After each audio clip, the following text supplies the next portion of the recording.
Let me show in a parable to what extent our nature is enlightened or unenlightened. Envision human figures living in an underground cave with a long entrance across the whole width of the cave. Here they have been from their childhood and have their legs and necks chained so that they cannot move and can only see before them, being prevented by the chains from turning their heads around. Above and behind them, a fire is blazing at a distance. They see only their own shadows, which the fire throws on the opposite wall of the cave. For how could they see anything but the shadows if they were never allowed to move their heads?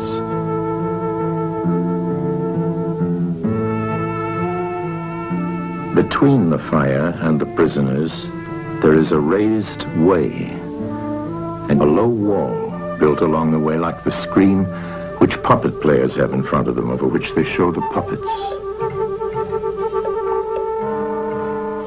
Do you see men passing along the wall, carrying all sorts of articles which they hold projected above the wall?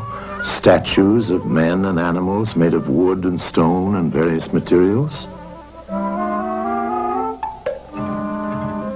Of the objects which are being carried in like manner, they would only see the shadows. And if they were able to converse with one another, would they not suppose that they were naming what was actually before them?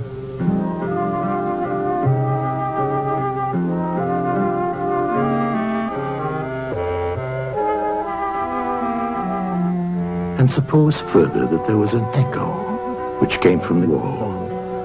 Would they not be sure to think when one of the passers-by spoke that the voice came from the passing shadows? To them, the truth would be literally nothing but the shadows of the images. And now look again and see what will naturally follow if one of the prisoners is released. At first, when he is liberated and compelled suddenly to stand up and turn his head round and look towards the light, all this would hurt him, and he would be much too dazzled to see distinctly those things whose shadows he had seen before. And then conceive someone saying to him that what he saw before was an illusion, but that now, when he's approaching nearer to reality and his eyes turn toward more real existence, he has a clearer vision. What will be his reply? And you may further imagine that his instructor is pointing to the objects as they pass and requiring him to name them. Will he not be perplexed? Will he not think that the shadows which he formerly saw are truer than the objects which are now shown to him? And suppose once more that he is reluctantly dragged up a steep and rugged ascent and held fast until he is forced into the presence of the sun himself. When he approaches the light, his eyes will be dazzled, and he will not be able to see anything at all of what are now called realities. He will require to grow accustomed to the sight of the upper world.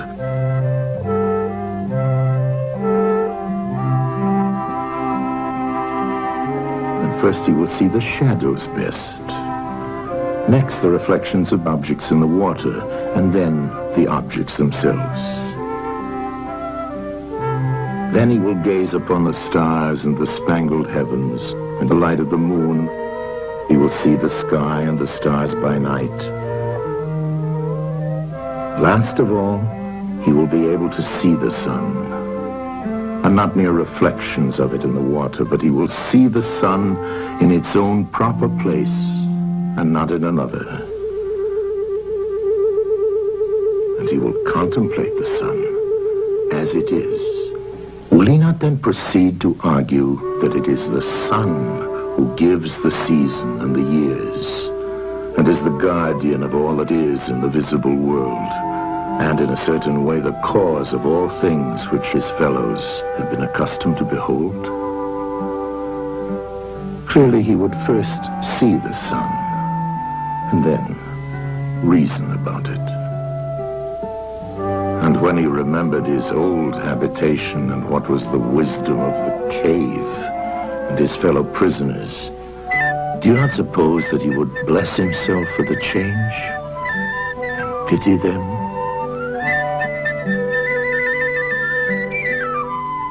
And if they were in the habit of conferring honors among themselves on those who were the quickest to observe the passing shadows, and to remark which of them went before and which followed after, and which were together and who were therefore best able to draw conclusions as to the future,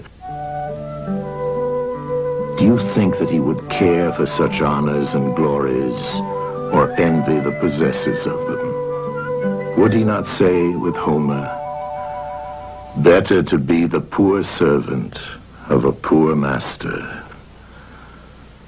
and to endure anything rather than think as they do and live after their manner"? Imagine once more such a one coming suddenly out of the sun to be replaced in his old situation. Would he not be certain to have his eyes full of darkness? And if there were a contest of measuring the shadows, and he had to compete with the prisoners who had never moved out of the den, while his sight was still weak and before his eyes had become steady, wouldn't they all laugh at him and say he had spoiled his eyesight by going up there, and that it was better not to even think of ascending?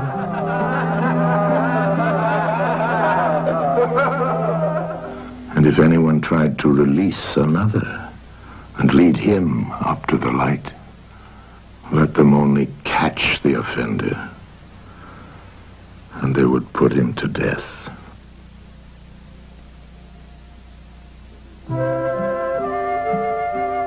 It is the task of the enlightened not only to ascend to learning and to see the good, but to be willing to descend again to those prisoners and to share their troubles and their honors, whether they are worth having or not.